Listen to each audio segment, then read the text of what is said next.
Hi అండి. అందరికీ నమస్కారం. Welcome to Renu vlogs. మా ఈ ప్రయాణం వచ్చేసి ఎక్కడికి అనుకుంటున్నారా? ఎక్కడికో కాదండి. తిరుమలలో ఆ వెంకటేశ్వర స్వామి వారి సేవ చేయడానికి పిలుపు వచ్చింది. అందుకోసమనే వెళ్ళడం అవుతుంది. గ్రూప్‌గా కలిసి అందరం గూడాను వెళ్తున్నామన్నమాట. మాది గ్రూప్ రిజిస్ట్రేషన్ చేసుకొని అయితే తిరుమలకు వెళ్తూ ఉన్నాము. గ్రూప్ రిజిస్ట్రేషన్ చేసుకోవాలంటే 10 మంది సభ్యులకు తగ్గకుండా ఉండాలి. వెళ్ళే సమయానికి అక్కడికి ఎంతమంది వెళ్తారు అనేది డిపెండ్స్ ఆన్ సిచ్యువేషన్ బట్టి ఉంటుందన్నమాట. మా సేవ వచ్చేసి వారం రోజుల జనరల్ సేవ. ఈ 7 రోజుల జనరల్ సేవలో ఒకరోజు కానీ 2 రోజులు కానీ టెంపుల్ డ్యూటీ పడే అవకాశం ఉంది. మేము 31st నైట్ స్టార్ట్ అయితే ఏప్రిల్ 1 రోజున మధ్యాహ్నం కల్లా రిజిస్ట్రేషన్ పూర్తయింది.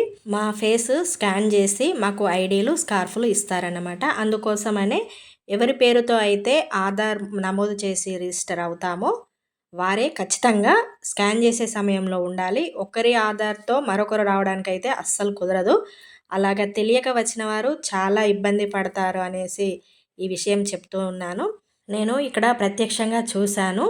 అక్కడి రిజిస్టర్ స్టాఫ్ కూడా అనౌన్స్ చేస్తూ ఉన్నారు ఇదే విషయాన్ని. మాకు రిజిస్ట్రేషన్ పూర్తయిపోయింది. మాకు ఐడి కార్డ్స్ ఇచ్చేలోపు వరాహస్వామి వారిని దర్శనం చేసుకుందాం అనేసి అయితే వెళ్ళడం అవుతుంది. మేము తిరుమలకు వెళ్ళిన టైంలో అక్కడ తుమ్మర తీర్థం జరుగుతుందన్నమాట. అందుకేనేమో భక్తులు ఎక్కువ సంఖ్యలో వచ్చారు. ప్రతి సంవత్సరం చైత్రశుద్ధ పౌర్ణమి రోజున ఈ తుమ్మర తీర్థం జరుగుతుందంట. ఈసారి మార్చి 31, ఏప్రిల్ 1 తేదీలలో తుమ్మర తీర్థ దర్శనం ఇచ్చారంట. చాలా మహిమ కలిగినటువంటి తుమ్మర తీర్థ దర్శనం చేసుకోవడానికి భక్తులు ఎక్కువ సంఖ్యలోనే వచ్చారు. ఇక వరాహస్వామి దర్శనం చేసుకొని బయటకు వచ్చేసరికి చాలా టైం పట్టింది. ఏప్రిల్ 2వ తారీఖు రోజున ఆ రోజు హనుమాన్ జయంతి కావడంతో ఆ రోజు పల్లకి సేవలో సీతారాములను చూసే భాగ్యం దక్కింది మాకైతే.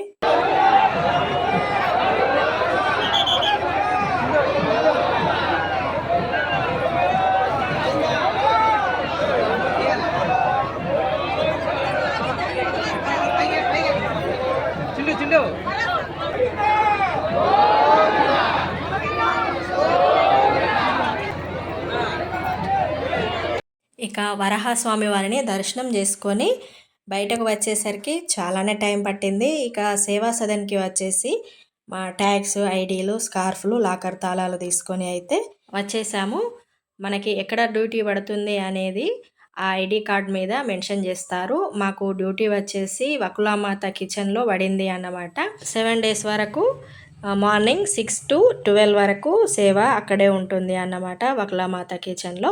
అయితే అక్కడి వరకు వెళ్ళడానికి టీటీడీ వారు ఏర్పాటు చేసినటువంటి ఫ్రీ బస్సు ఉంటుంది. అందులో ఎక్కేస్తే మనం వెళ్ళాలి అనుకున్న ప్లేస్కి అయితే వాళ్ళు సేఫ్గా తీసుకువెళ్తారు.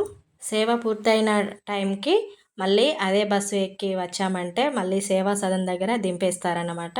తిరుమలకు స్వామివారి దర్శనం చేసుకోవాలి అనేసి అయితే చాలామంది భక్తులు వస్తారు కదా, వారికి భోజనం ఏర్పాటు చేయాలి అంటే అందుకోసమనే పెద్ద హాలు, కిచెను ఉన్నాయి ఇక్కడ.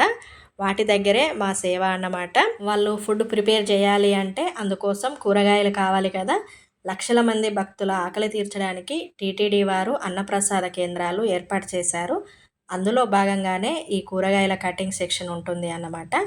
అందులోనే మా డ్యూటీ. వకులామాత కిచెన్లో మా సేవ స్టార్ట్ అయ్యింది. ఇక్కడ మాకు ఉదయం వెళ్ళగానే 7 కల్లా బాదం పాలు ఇచ్చారు. మళ్ళీ 8:30 కల్లా టిఫిన్ పెడతారన్నమాట. కిచెన్ మాత్రం చాలా నీట్గా మెయింటైన్ చేస్తూ ఉన్నారు.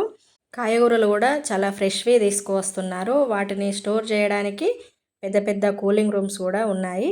అక్కడ ఉండే స్టాఫ్ కూడా మా అందరినీ చాలా బాగా రిసీవ్ చేసుకున్నారన్నమాట. ఈ వారం రోజుల సేవ మాత్రం చాలా సంతోషంగా అనిపించింది. ఈ సేవ ఆ సేవ అని ఏమీ ఉండదు. ఆ స్వామివారి భక్తులకు సేవ చేయడానికి వెళ్ళాము. ఏది ఇచ్చినా సంతోషంగా చేయాలి. అప్పుడే ఆ స్వామివారి అనుగ్రహం మనకు దక్కుతుందని అయితే నేను గట్టిగా నమ్ముతాను. ఏ పని అయినా సరే మనం 100% న్యాయం చేయాలి. సేవ అనేది వ్యక్తిగతంగా మనం ఏంటి అనేది మనల్ని మనకు పరిచయం చేసి మనలో ఉన్న సేవాతత్వాన్ని బయటకు చూపించే ప్రక్రియ అన్నమాట. 12 గంటలకల్లా సేవ పూర్తయిపోయింది. సేవ పూర్తయిన తర్వాత వెంగమాంబలో భోజనం చేసేసి కాసేపు రిలాక్స్ అయ్యాము.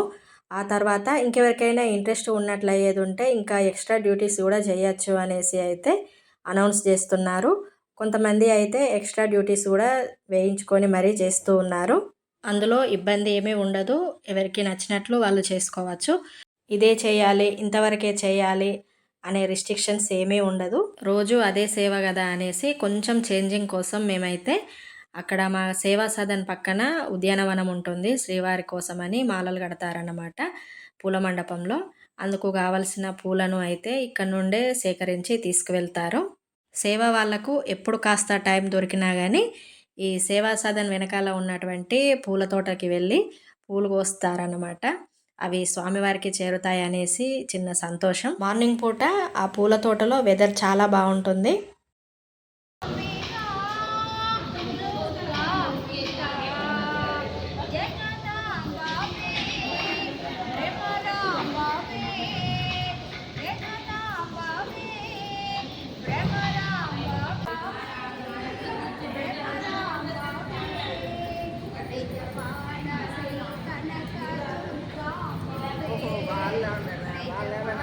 అడుగుతుంది ఫోటో ఫోటో మధ్యాహ్నం డ్యూటీ మా సిస్టర్ చూసుకుంటారు కానీ ఫోటో ఫోటో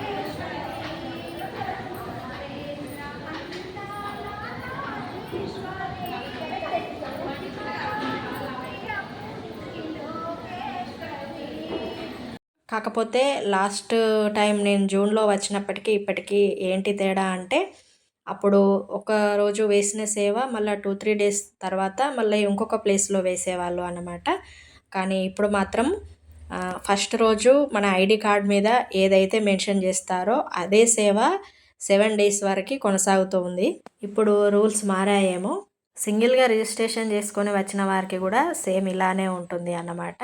మా సేవ పూర్తయిన తర్వాత మధ్యాహ్నానికల్లా ఇక అక్కడ పుష్కరిణిలో స్నానం చేయాలి కదా ఒకరోజు అయినా కానీ అనేసి పుష్కరిణిలో స్నానం చేయడానికైతే అందరం కలిసి వెళ్ళాము. పుష్కరిణిలో స్నానం పూర్తయిన తర్వాత అక్కడే ఒడ్డున ఉన్నటువంటి చెట్టుకి ప్రదక్షిణలు చేయడం అయితే అయింది.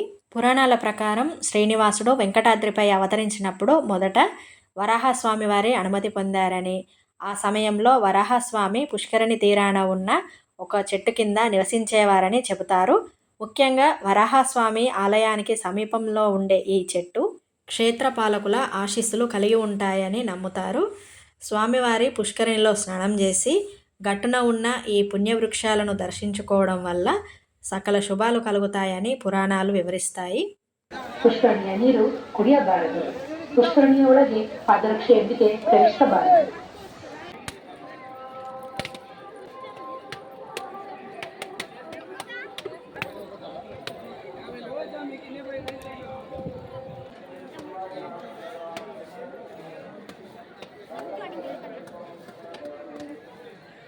పుష్కరిణిలో స్నానాలు అయ్యాయి కదా, వరాహస్వామి వారి దర్శనం కూడా అయ్యింది. సేవతో పాటు ఇవన్నీ కూడా మేము చేసుకోవడం అవుతుంది అన్నమాట.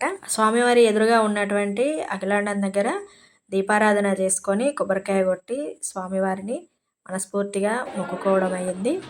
అలాగే అక్కడ ఎదురుగా ఉన్నటువంటి బేడి ఆంజనేయ స్వామివారి దర్శనం కూడా చేసుకోవడం అయ్యింది.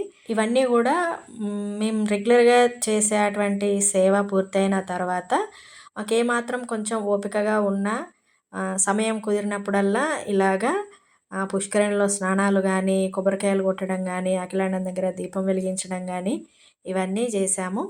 ప్రతిరోజు సాయంత్రం పూట స్వామివారు మాడవీధుల్లో పల్లకి సేవలో తిరుగుతారన్నమాట. అయితే మాకు వీలు కుదిరిన రోజు మాత్రము ఇలాగా స్వామివారికి హారతి ఇద్దాము అనేసి అయితే ఎదురు చూస్తూ ఉన్నాము. అందరూ కూడా స్వామివారికి హారతి ఇవ్వాలని ఎదురు చూస్తూ ఉంటారు. కాకపోతే కొంతమందికి మాత్రమే అవకాశం ఇస్తారు అన్నమాట. అందరూ అలాగా చేస్తే స్వామివారి పల్లకి సేవకి అంతరాయం ఏర్పడుతుంది కదా, అందుకోసమనే కొంతమందిని మాత్రమే ఈ స్వామివారికి హారతి ఇవ్వడానికి అలో చేస్తారు. గోవింద గోవింద గోవింద గోవింద గోవింద. స్వామివారికి పల్లకి సేవలో హారతి ఇవ్వడం అనేది నేనైతే ఫస్ట్ టైము. ఈ అవకాశం రావడం నాకు చాలా సంతోషంగా అనిపించింది. చాలామంది భయపడుతున్నారన్నమాట. గ్రూప్‌గా రిజిస్ట్రేషన్ చేసుకొనే వెళ్ళాలా? సింగిల్‌గా అయితే అలో చేయరా? అనేసి చాలా మందిలో డౌట్స్ ఉన్నాయి.